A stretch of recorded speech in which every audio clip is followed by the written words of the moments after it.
دوستو میرا نام ہے حماد اور آپ دیکھ رہے ہیں ہول جنرل انفارمیشن۔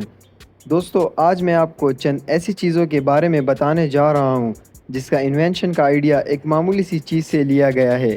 تو لیٹس بگن۔ دوستو آپ نے کارز میں اور بائکس پہ سفر ضرور کیا ہوگا۔ آپ نے نوٹ کیا ہوگا کہ جب آپ کسی گڈھے میں جاتے ہیں تو آپ کو بہت کم جھٹکا لگتا ہے کیونکہ کار میں شاک ابزرور لگائے ہوتے ہیں۔ جب گاڑی کے ٹائر کسی گڈھے میں جاتے ہیں تو یہ شاک آبزرو ہو کر کمپریس ہو جاتے ہیں اور ہمارے سفر کو سموتھ اور کمفرٹیبل بناتے ہیں۔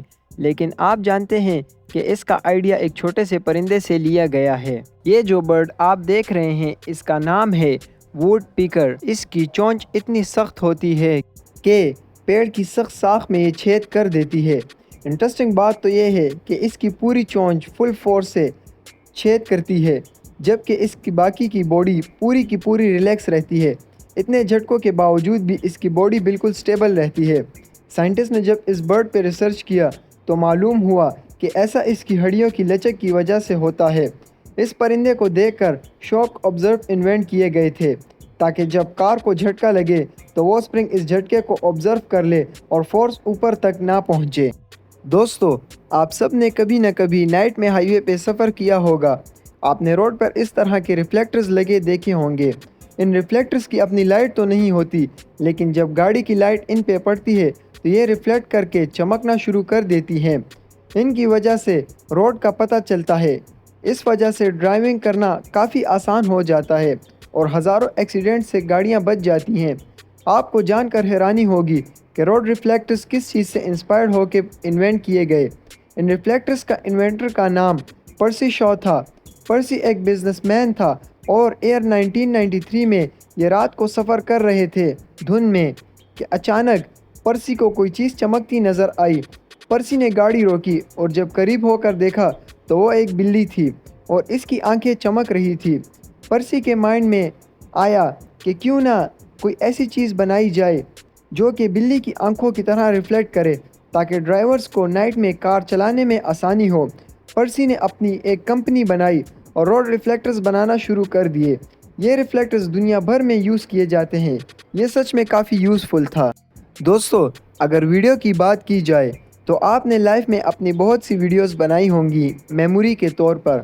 آپ کو جان کر حیرانی ہوگی کہ ایئر 1878 سے پہلے ویڈیو کیمرہ نہیں ہوا کرتا تھا۔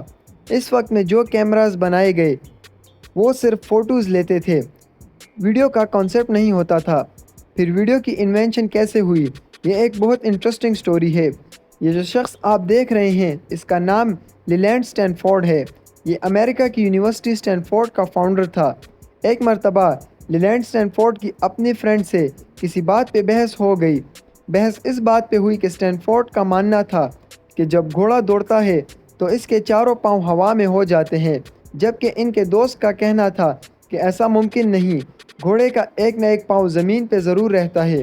ان دونوں نے بیٹ لگائی اور کیمرہ مین کو بلوایا اور اسے کہا کہ دوڑتے گھوڑے کی تصویر لے، لیکن ایک کیمرے سے ایک ہی وقت میں اتنی ساری فوٹوز لینا امپاسبل تھا۔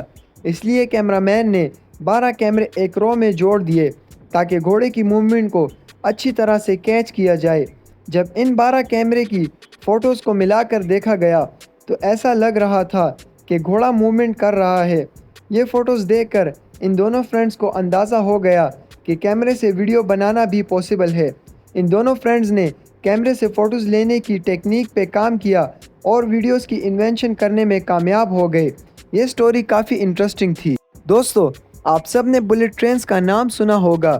ایون آپ نے بلٹ ٹرینز کی ویڈیوز بھی دیکھی ہوں گی۔ یہ ٹرینز دنیا کی سب سے فاسٹسٹ ٹرینز میں سے ایک ہیں، پلس ان کی سپیڈ ہونے کے ساتھ ساتھ ان کا ساؤنڈ بھی کافی کم ہوتا ہے۔ نارملی ٹرینز کی فرنٹ لک کچھ اس طرح سے ہوتی ہے لیکن بلٹ آگے سے کافی لمبی اور کچھ اس طرح سے دکھتی ہے۔ جب بلٹ ٹرینز انوینٹ ہوئی تو ان کی شیپ بھی آگے سے بالکل نارمل ٹرینز کی طرح ہی تھی، لیکن یہ ٹرینز جب ہائی سپیڈ پکڑتی تھی تو ہوا کو چیرتے ہی یہ بہت شور کرتی تھی۔ ایون کہ جاپان کے لوگ اس ٹرین کے بارے میں کمپلینس کرنے لگے۔ اس ٹرین کے ڈپارٹمنٹ میں ایک نکاتسو نامی انجینئر کام کرتا تھا۔ نکاتسو کو برڈز میں کافی انٹرسٹ تھا۔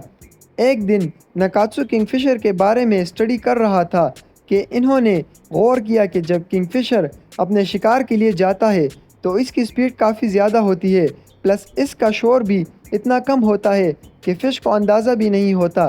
نکاتسو نے اس برڈ کی اڑان پہ ریسرچ کرنا شروع کر دی۔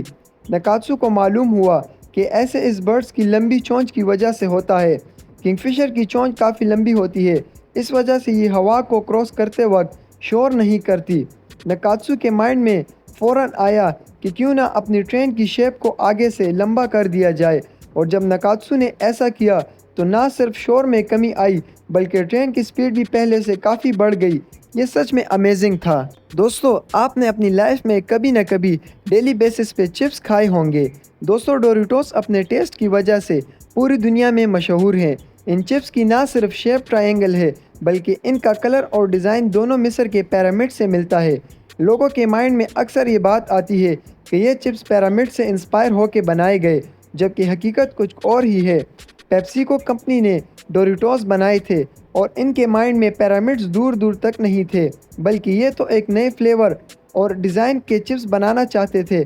اتفاق سے یہ چپس مصر کے پیرامڈ سے میچ کر گئے، شیپ اور ڈیزائن میں، ایون کے کلر میں بھی میچ کر گئے۔ ویسے تو یہ کوئنسیڈنس تھا، لیکن ڈوریٹوس کو اس وجہ سے کافی فیم ملی، اور اس کوئنسیڈنس کی وجہ سے آج بھی کمپنی ان چپس کے ایڈز پیرامڈز جیسی عمارت پہ کرتی ہے۔ یہ سچ میں پاگل پن ہے۔ مزید ایسی انفارمیٹیو ویڈیوز حاصل کرنے کے لیے ہمارے چینل کو سبسکرائب کریں۔